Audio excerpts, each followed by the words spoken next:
Welcome to Toffee TV. This is the instant match reaction for Everton 2, Arsenal 5. Yeah, well, that was a thing, wasn't it? Yeah, let's make it very clear from the start. That was one of the worst games of football in terms of Everton having absolutely any idea what their job was to do. It was absolutely horrific, pretty much from the start. Yes, there was a little spell in the middle for about 20 minutes, again, where we sort of got into the game and obviously scored the first goal, but that was pretty much it. We were absolutely horrific. Once again, the manager decided to change the shape of the team with what, couple of days between games. And that, for me, is the top and bottom of everything that has gone wrong this season, is the lack of consistency in the team and in the team he picks. The team today were absolutely shocking. Nobody, apart from Jordan Pickford, deserves anything. Everyone was a 2. And the only person who would have maybe been more than a 2 was Garner, and he became a 2 when he got himself sent off. It was horrific. The players just don't know what their jobs are. They really don't. And that for me, in my opinion, comes down to the fact that every game it's a different team or a different formation. Every single game, the only consistency is the goalie having to try and save shots, and that's why he's very good at it, and that's why he continues to be very good at it. It's just we set up, and on paper it's a 3-5-2, but it wasn't. It was 5 at the back. We've gone from having 2 holding midfielders to having an extra defender.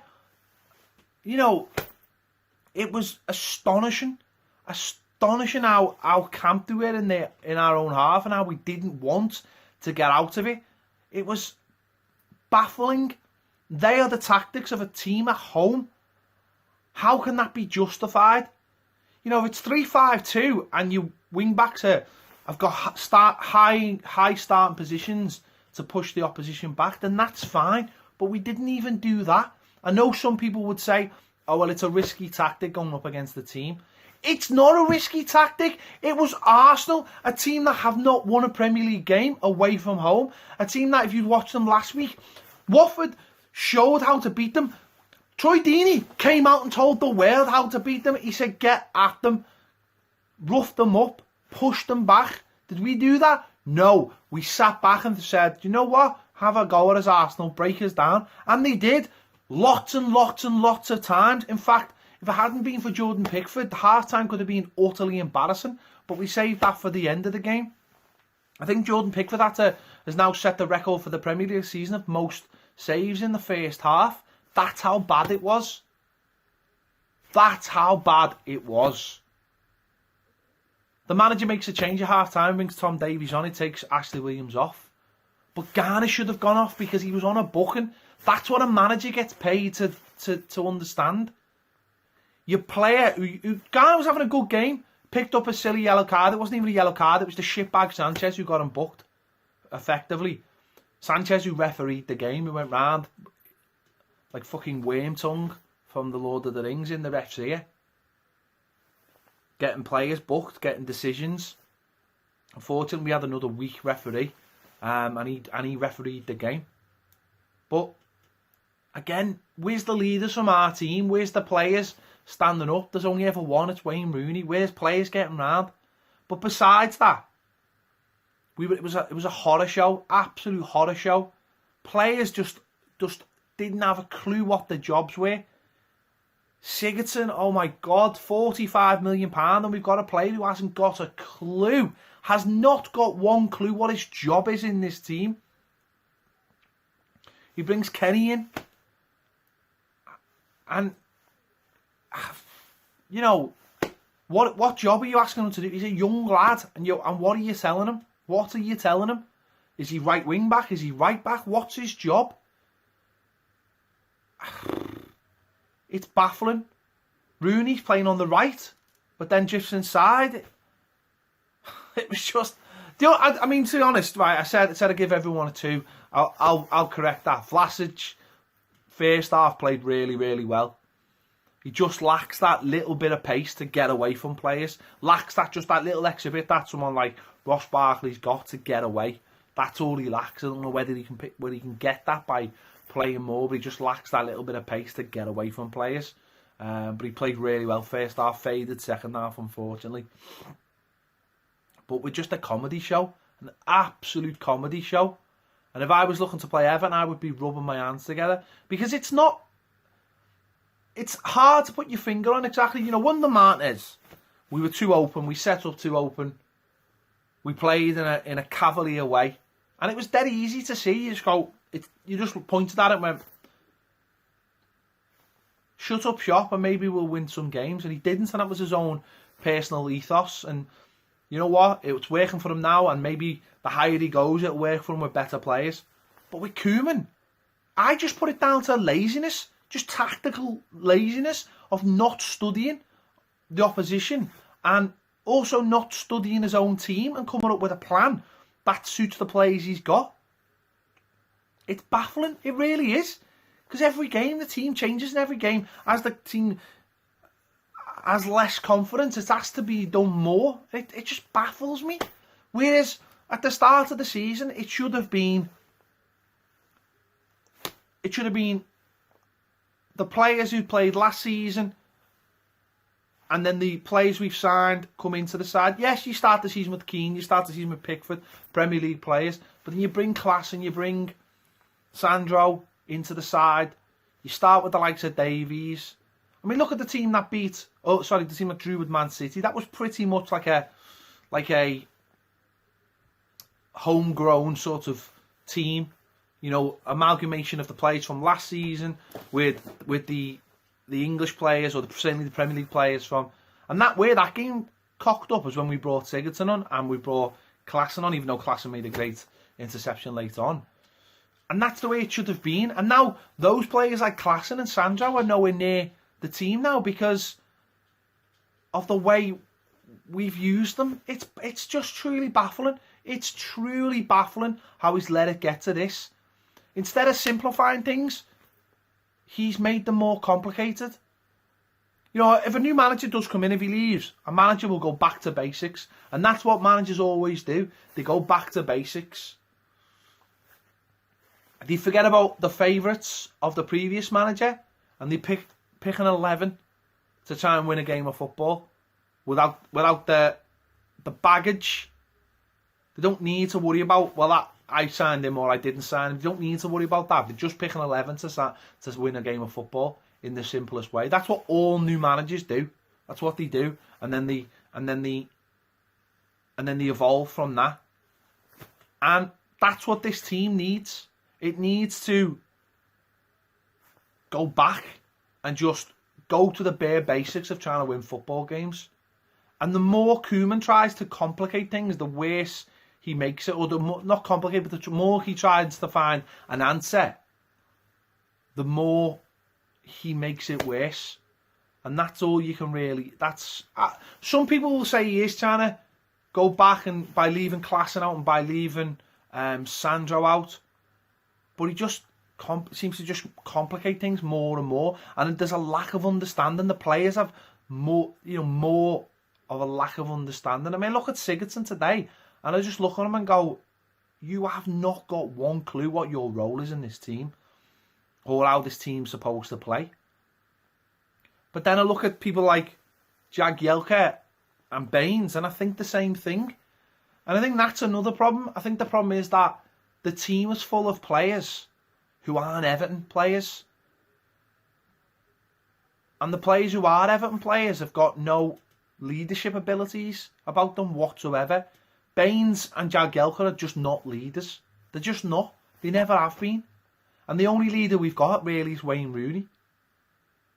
And that's another problem. You've just not got players of the past, whether you like them or not, who can drag you through. Whether you liked a Leon Osman, whether you liked a Tony Hibbert, whether you liked a Alan Stubbs or whoever back in the day. They were players that were ingrained in Everton and could drag you through these difficult periods. Kales, these kind of people.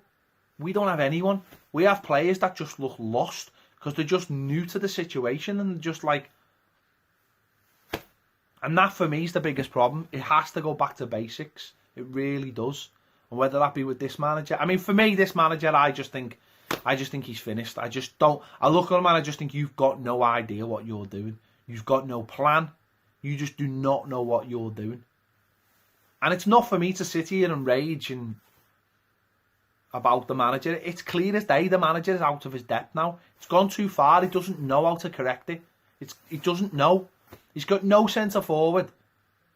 And without a centre forward, he hasn't got a clue how to correct it. He's tried everything.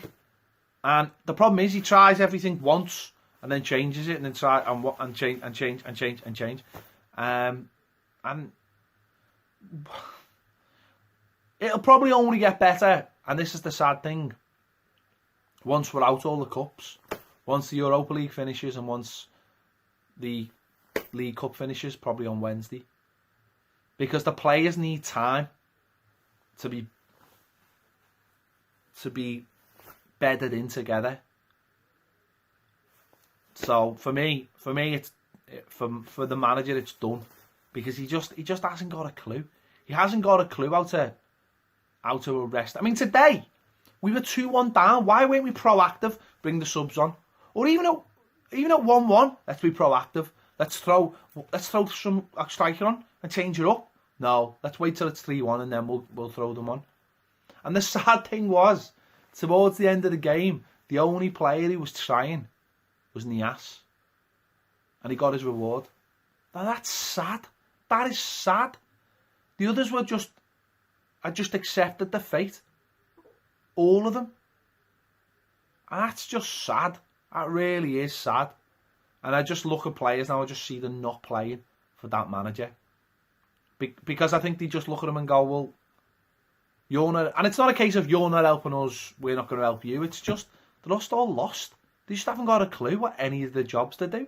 Any of them. I mean, for me, it's just totally unacceptable to start the game with 5 defenders and play as a 5 at the back against an Arsenal team that hadn't won a game away from home, who Watford beat last week and showed you how to beat them. Just mad. So yeah, I mean, do I believe they'll sack him? Probably not.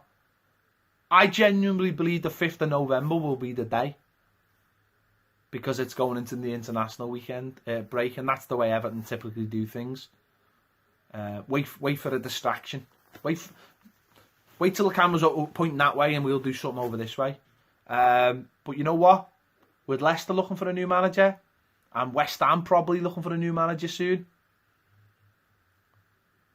we've got to get something. The biggest worry for me is we're in the relegation zone. I didn't even mention that. And you know what? I look at the team and I think, we've played 9 games. We've got 29 games left. We've got to win a game every 3 games to stay up. We've got to have a 1 in 3 win rate for the rest of the season to stay up. That's terrifying. That is terrifying. Can you see that happening with this manager? Okay, he's done it before, gone on long runs. But I don't know. I just don't see it personally. I just don't see it. I just can't see it. I just looked at that team today and I just seen a team that was completely lost. Players didn't have a clue. Didn't have a clue what their job was. And it's baffling. And do you know what? It could be rectified quite simply. Wingers who stay wide, who stretch the play. 2 centre forwards. A back 4. A consistent back 4. You know what? Whoever. Do you know what? If it's Martina, Keane, Williams and Baines, so be it. But just leave them. Just leave them to play. Just leave them to play. I just don't get this thing of every game a different right back and a different centre back. Every single game. How can that be giving anyone confidence? How can anyone... Listen, I'll hold my hands up. John Joe Kenny was poor today. He was poor. He was. But how is he just supposed to come into the team and play well? How is Martini, who, you know, I've said many a time, I'm not a fan of him, but how's he supposed to play well if he's in and out, in and out, in and out? Holgate, how's he supposed to be if he's in and out, in and out, in and out? It's baffling. It's baffling. How are Jagielka or Williams supposed to get any consistency? How is Keane supposed to get any consistency when his right back changes every game, when his centre back partner changes every game? How is Dominic Calvert-Lewin going to get better as a centre forward if he's not playing centre forward every single game? How is Sigurdsson going to get better if he's not playing in the same position every single game and making it his own? How? That's the question. How? There has to be some consistency of players and some consistency of formation if this team is going to get any consistency. Just see how that works. Consistency breeds consistency. But no, every game change, every game change, every game change. Why? Well, it's a different competition, so we're going to have to change it. Why? Why every single game does there have to be a different centre-back and a different right-back? It's baffling. And for me, they're the reasons why the manager will lose his job and someone will come in and probably instantly make us better. Because they will just look at it and go, you know what, right? I know there's been rumours about Moyes, and there's even been rumours about people like Allardyce, but they would come in, and this is the sad thing, they would come in and just instantly go, well, why are you chopping and changing every single game? You need a stable back four. Moyes had his centre-backs of Weir and Stubbs, and you had Yobo on the bench, and Yobo was technically a much better, would be better, he was faster, he was a good defender, but Moyes was like, no, those two can defend together. There's a consistency there, and I'm not breaking them up. And it doesn't matter if we're defending on the 6-yard line or on the fucking goal line. Those two are consistent every week, and that was the difference. That's the difference. He's basically got himself the sack. I don't know when it's going to be. It might even be now when I'm doing this video. But he's getting himself the sack because he doesn't know his best team and he doesn't know his best formation. And if you don't know those things going into November, you are finished. You are finished. If a manager doesn't know his own mind, he is finished. Because that's what he gets paid for, ultimately, to know his own mind. It mightn't be what everyone else likes, but if a manager lives and breathes by his decisions he makes, that's why managers have to be arrogant and they have to have something about them.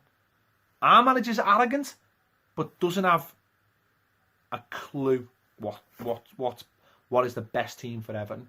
And you know what? Even if no one liked the team, as long as he played it every week and he was consistent in that, you can't criticise him as such. But I just think that what we've got at the moment is just a joke. Players week in, week out changing. And as I said, it doesn't matter if I don't like those players. If the manager leaves them in and gets a tune out of them, then he's done his job. But who knows who knows who's the best player to any position at the moment? Because they in, out, in, out. There you go. It's like the hokey. Let me know your thoughts. I've rambled on. I'm sure I've rambled on. Let me know your thoughts in the comments on this. Is there a way you can turn it round? Is there a way? Is there any pro Koeman people out there? I don't see any, to be honest. But let me know. If you're a pro Koeman and you see signs, let me know. Let us discuss it. Let's have a chat about it. Yeah. Don't forget to subscribe. Don't forget to click the bell for alerts. And if you want more videos, join us on Patreon. And the worst thing is, I'm not even angry. I'm not even angry. I should be fuming. And I'm not. Because I'm like numb to it. It's become... I should be absolutely fuming and I'm not. And that's the sad thing. Thanks for watching Toffee TV. I'll see you later.